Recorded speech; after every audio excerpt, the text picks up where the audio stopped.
If you're a company based in Sheffield and looking to grow in 2026, what digital marketing strategies should you be using and which ones should you be staying away from? This is what me and Kaz are going to talk about in today's episode, where we're going to run through which ones within Sheffield should you be doing. Should you be doing AI SEO? Should be trying to get recommended in ChatGPT or within Gemini or other large language models like Claude, Perplexity or Grok? Is that going to get you a return on investment?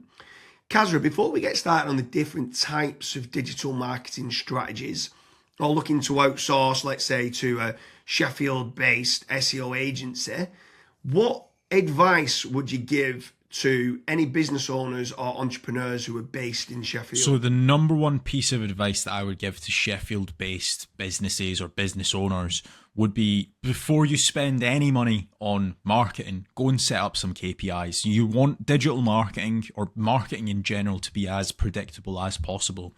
So the number one reason that a lot of Sheffield-based businesses end up failing on their digital marketing side is they do not have these KPIs in place. Now, a few KPIs that I would be looking at would be, how much money am I spending on each of these digital marketing channels? How many leads am I actually generating from these digital marketing channels?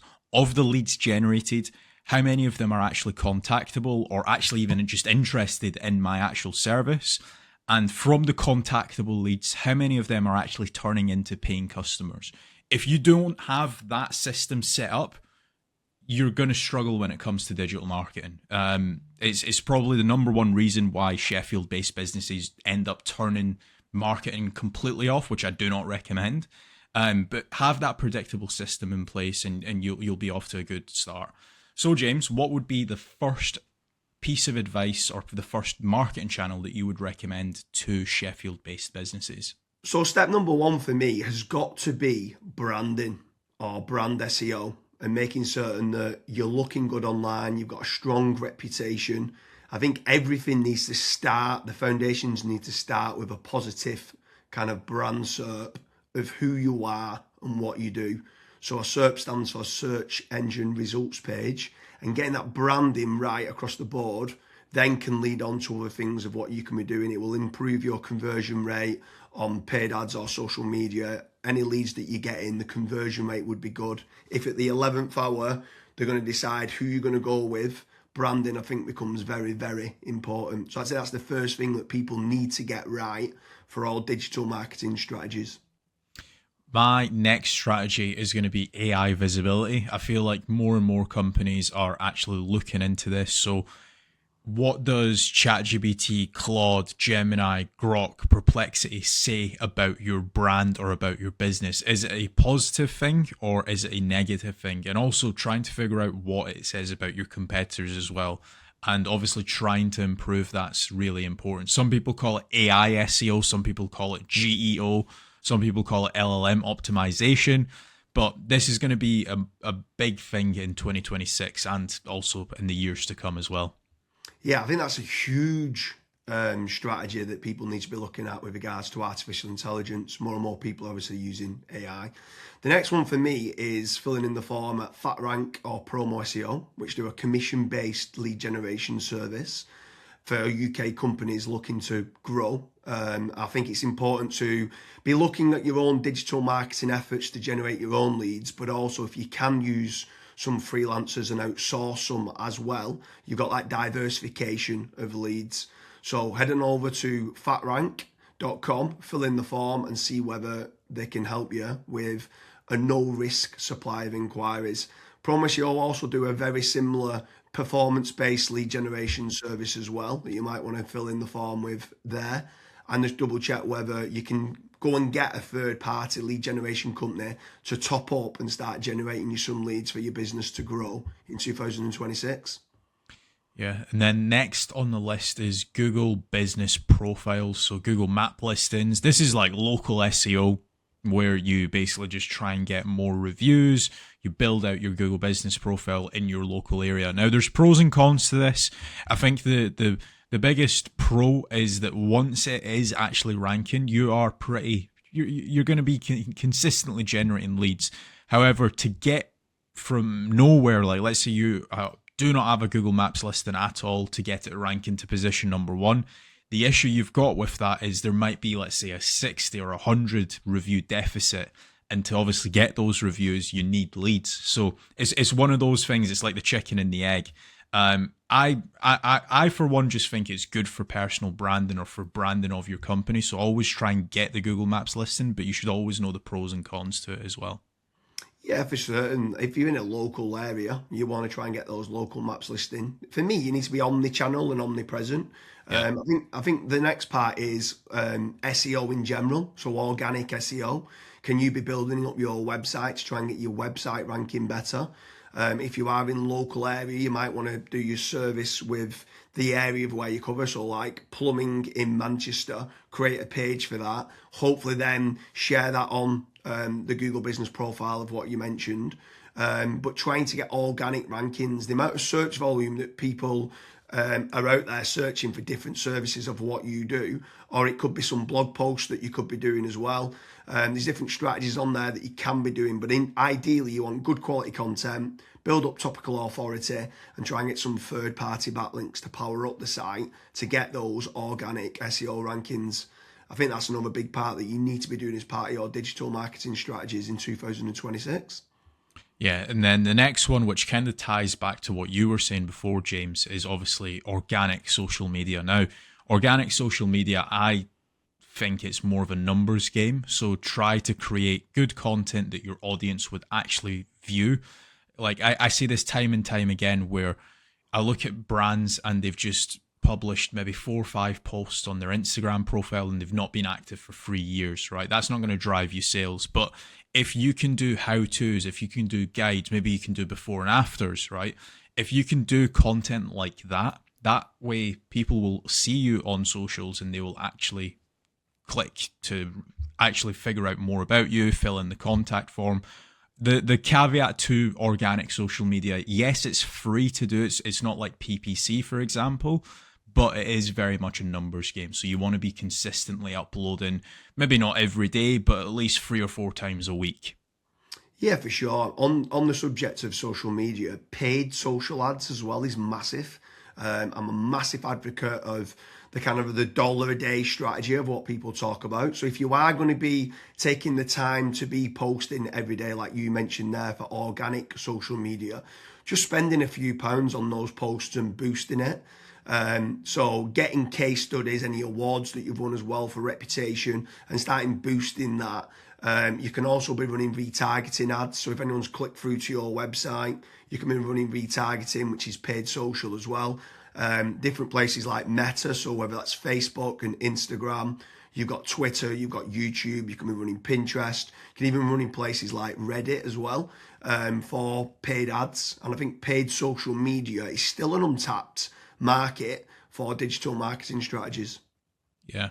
The next one is it's probably a love-hate relationship. It's PPC, right? Google AdWords or doing it on Bing, wherever. That's basically the sponsored results. So if you search for a service, it's above local SEO.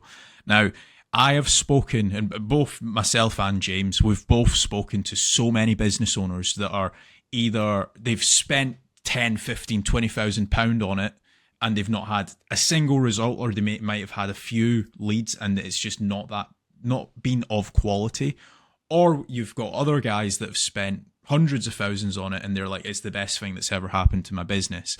Now, the reason why people are either they absolutely love it or they absolutely hate it is probably down to how it's been set up. Like there's so many different nuances to PPC. Like for example, having a really proactive negative keyword list, making certain that you have a set of banned IPs. Like, for example, your competitors could be clicking on your ads and that's deemed as what's called click fraud. Making certain that you've got a high converting landing page, making certain that you KPI your sales team. So when a PPC lead comes in, that is one of the first priorities that they actually take when it comes to contacting the lead. There's all of these different nuances, and if you're not on the ball with PPC, it's probably not going to work for your business. However, if you've got a really good, well-refined sales team, you've got a really good landing page, you've got a well-kept, up-to-date negative keyword list, you are using click fraud software, at that point, it will actually probably perform well for you. But again, just know the pros and cons to PPC. Yeah, for sure. There's certainly pros and cons. There's benefits of using it to get instant leads. But like you said, the amount of people that we speak to that have burnt a lot of budget and not had the inquiries and stuff that's come through as part of the digital marketing is pretty scary. While we're on the subject of paid, obviously we spoke about paid social ads, and now you've spoke there about PPC with Google or Bing. I'm going to throw in the mix paid ads on AI platforms. It's not fully rolled out as we're doing this video, but I know that ChatGPT are looking to try and roll out ChatGPT ads. Claude, Perplexity, other kind of LLMs might start rolling it out in 2026. I think if you're one of the early adopters and innovators to get on there, I think you could be getting cheap leads or cheap contact form submissions. So it's something to look out for of doing paid AI listings and ads. I think that could be something to look out for in 2026. Next on the list, and this is a little bit out of control. You do obviously have like forums that you can get your brand mentioned in, like for example Reddit and Quora. That very much comes down to the after fact, like where are your customers that you've been dealing with previously? Are they actually raving and shouting about you? If they are, then that's a very good resource of getting other people recommending you.